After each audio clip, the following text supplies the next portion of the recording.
Detroit laying 3 at New Orleans with a total at an even 51. Detroit should be laying some favorable money line odds in this one when they open up. You won't have to pay too much juice at the moment.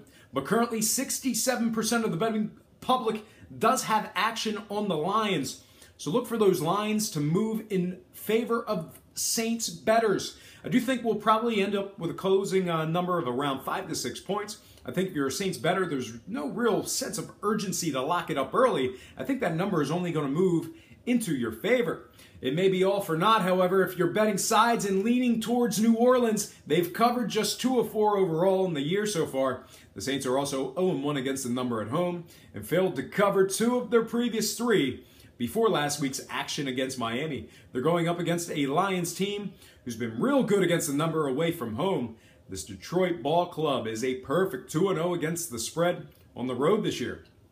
Equally as impressive, the Lions are covering 75% of their games as the official Vegas underdog. They're also 3-1 covering at the current posted total and a perfect 2-0 covering as the official road underdog. As you can see, I'm definitely leaning toward Detroit laying a field goal against the spread.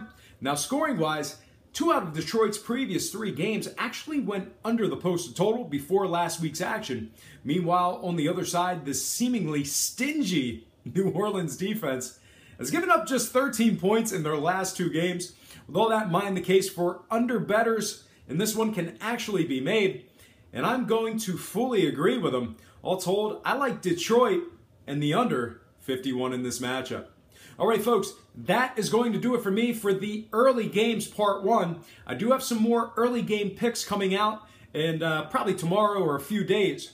But before I get out of here for this video, I have to remind you that I am not a sports betting expert, nor do I implore you to take any of my picks. A wise man once said, good ain't free, and free ain't good. For some reason, you decide to use the free information on this program. You're utilizing it at your own discretion. Most importantly, if you're betting any of these games, do it safe, do it responsibly, and most important, have fun. For Brock Page Productions, I'm Brock Page, and have yourself a positive day.